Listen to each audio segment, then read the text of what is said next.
What is up, everybody? Welcome back to Let's Play The Legend of Zelda Twilight Princess HD.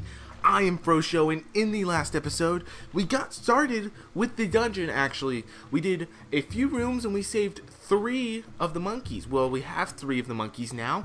We are actually going to go and get the 4th monkey, and some of you are wondering probably, why are you back in this room? Well, there was something that I forgot to do in this room.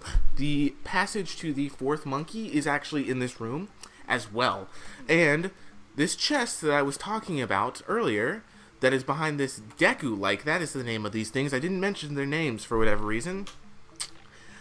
The chest is actually obtainable right now. We do not need the dungeon item like I was saying before.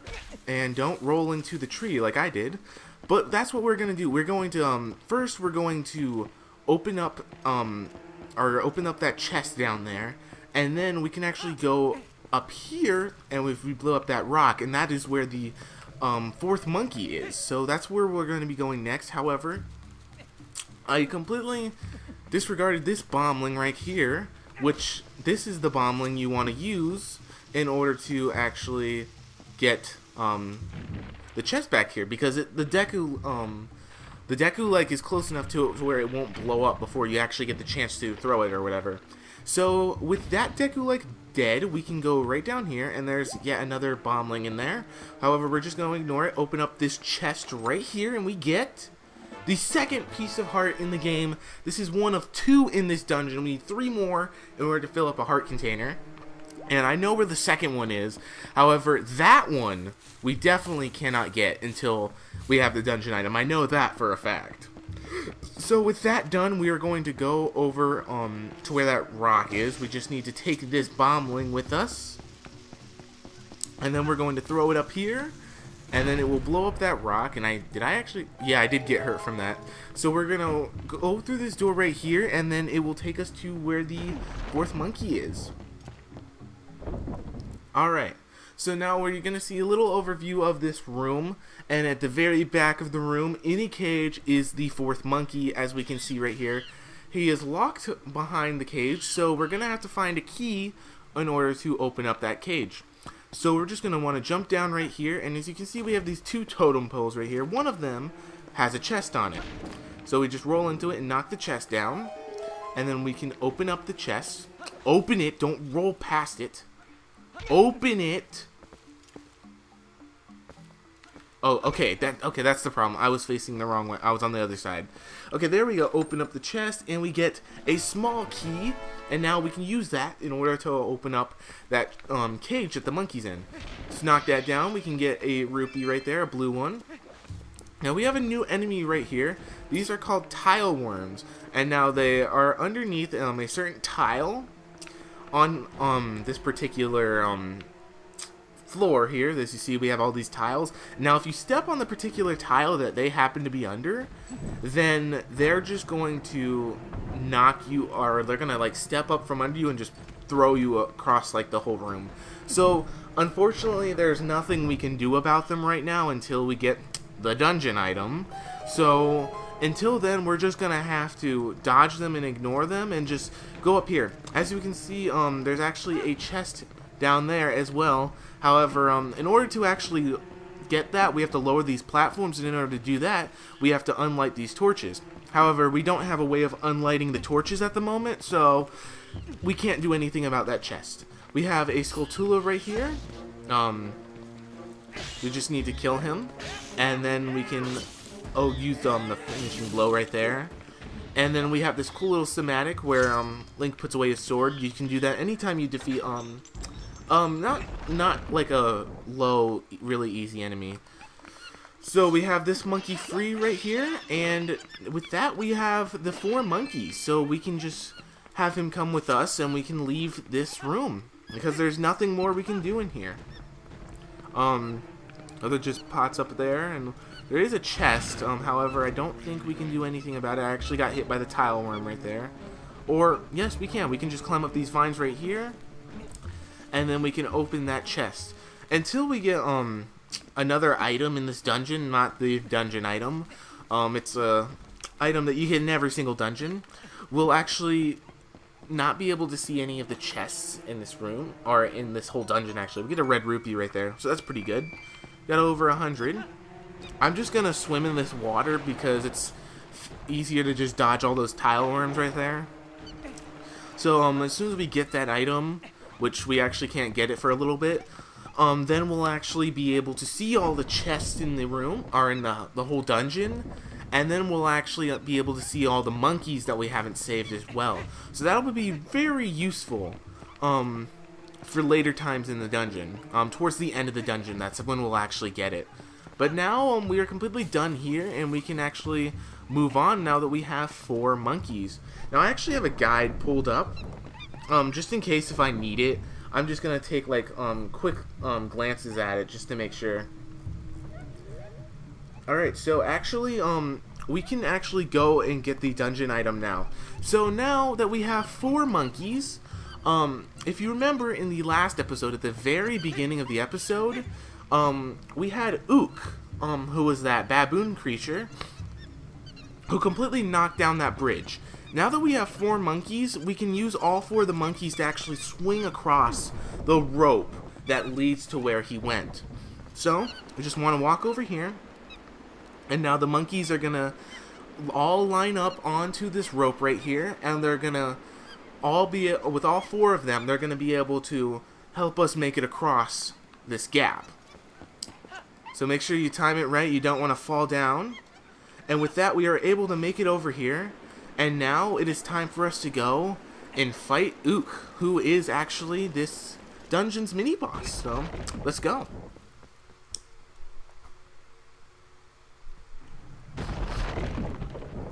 Alright, so, for those of you that are unaware, every time you fight a mini-boss, you get a dungeon item. So we will actually get the dungeon item after fighting this guy.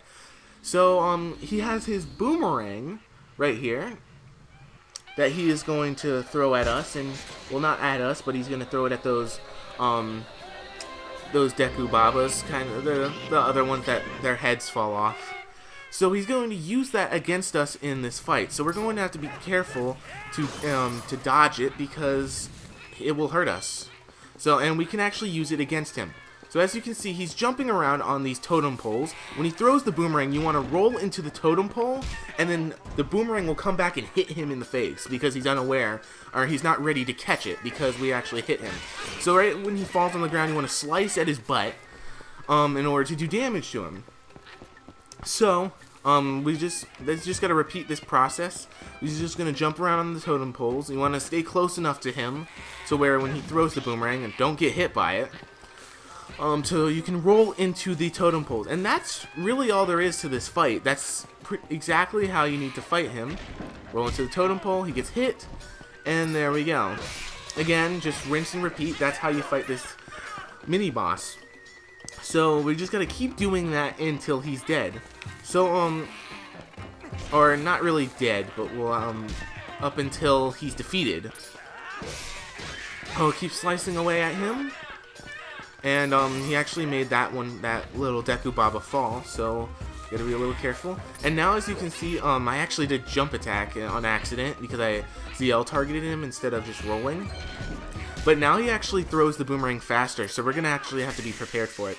But with that, he is defeated, and as we can see, he's crying right there, or he's wailing because he got sliced. And we see he has some kind of parasite on him, and that was actually what caused him to be evil. With that parasite gone, he's actually going to change back to normal, and he's actually a pretty nice guy, actually.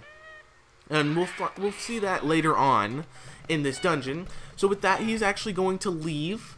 And if we remember before we entered the dungeon, when we were collecting the Tears of Light, the monkey said that, their boss was acting weird. Ook was actually her boss. But here we have the dungeon item. I am the Fairy of the Winds who resides in this boomerang. You have freed me from evil, and now I have my true power back. Please take it with you. Use it to aid your quest, and may both my power and my blessing go with you. If you focus power in the boomerang before releasing it, it will unleash the power of wind, aiding you in unforeseen ways. So yes, this is the dungeon item, the boomerang. the Gale Boomerang, actually. Now, this Boomerang is different than other Boomerangs in the Zelda series because it can bring things towards you. So that's a really cool thing to have. I bet even the monkeys should be satisfied now. Okay, let's continue combing this place. We already found something good, so let's keep searching places we haven't looked yet. So now with the Gale Boomerang, other things are open to us, and it actually forces us to use the Gale Boomerang right here, because in order to exit this room, we actually have to use the Gale Boomerang and aim it onto this. You can lock the Gale Boomerang onto multiple different targets, and then it will go around and hit every single thing that you lock onto it. So, as you can see, one time wasn't enough. So let's lock it on there multiple times. And then that... Okay, no, we couldn't do that. So we have to actually do it one at a time, just keep throwing it and keep throwing it. Alright, so that is actually going to remove the gate on the door, and now we can progress. So, like I mentioned before, now that we actually have the Gale Boomerang, other things are open to us, including the second piece of heart that we will find in the game. And also another item, which is the compass. Now, as you can see, the monkeys aren't actually here. We can't actually use the monkeys to go back across. So, what we're going to need to do, now that we have the Gale Boomerang with us, we can actually move these platforms the way we want them to. So now we actually have the ability to go to other rooms, because, as you can remember, there was another room that we went to where there was nothing we could do because the platforms were the platforms weren't working for us. So now we have actually another monkey right here. There's actually 8 total monkeys, just in case you didn't know. That's not actually how you knock this monkey down. You're going to throw the boomerang at this web right here. It'll knock him down, and now the monkey is free. So that is 5 monkeys that we now have out of all of them. So he just uses his amazing jumping skills in order to make it to the other side and escape. Well, I guess there's still some monkeys you haven't freed yet. At this point, you should just save them all and see what you can get for it. Actually, we can't actually beat this dungeon unless we save all the monkeys. So, you're gonna have to find all the monkeys and save them anyway. So, it's gonna help us in order to do it. Actually, we have to. So, now we have made it to the other side, and we were actually at this side at some other point. I actually walked up here early in the last episode. And this is actually going to lead us to the room where that piece of heart was. So yeah, we've kind of just gone in a little bit of a circle, but we kind of needed to come back here, so it helped us out in the end. So we're going to walk over here and go back into the central room of this dungeon. As you can see, the monkey is right here to help us across. And now, this chest that is up here that we saw at the very beginning of this temple, we are able to get it now. So we can knock it down and we can open it up, and it has the compass. Now, the compass is an item that you will find in every single dungeon, just like the dungeon map. Each dungeon has its own compass and dungeon map that you will find. Well, isn't this something useful? As long as you have that, you should be able to find where the captured monkeys are, right? Yes, we will. Now, if you were to look at the map, the map. Now, if you look on the map, you can actually see there are still some chests and things that we actually have not collected yet. So, there's actually, hold on, let me take a look at the map again. Man, it's not letting me move it. So, no, not that. Okay. Okay, so it's not letting me move it around. However, you can see that we still have like some chests, and then you can also see some monkeys, and then at the very top of the map, as you can see, there's like a little skull. That is where the boss is. So we still have some chests and some monkeys for us to collect. So we still got quite a few things that we need to do. So what we're going to do now, we're going to swing across right over here. And we are actually going to go back into this room that, this is around where we found Oku. She was right over there. And now we're going to go over to this room, and we can do one more thing before we end this episode. And now that since we have the Gale Boomerang, the boss key is actually available to us. it is actually right here. So I'm actually going to collect that right now. So as you can see, there's like this little Z design on the floor right here. That is a hint of the order that you need to hit these little windmill things in order to open up that gate right there. So you lock onto them, and then it goes in the order that you need to, and then the gate opens. So when the first time I played through this game, I don't know what was going on, but I didn't see this like Z shape, and I didn't understand that that's what I had to do in order to open up this chest. I don't know, I was stupid. But with that, we have the boss key, or the big key as it's called in this game. And now with that, we are able to go to the boss. However, there are still a couple things for us to collect, and we will be collecting those in the next episode. So thank you guys so much for watching. If you liked the video, please make sure to give it a thumbs up and subscribe if you're new here, so you'll be notified of whenever I upload new videos. Make sure you turn on mobile notifications as well, so you'll be guaranteed to get those notifications. So again, thank you guys so much for watching. I'm Frosho, and I'll see you guys in the next video. Take care of yourselves, and I'll see you later.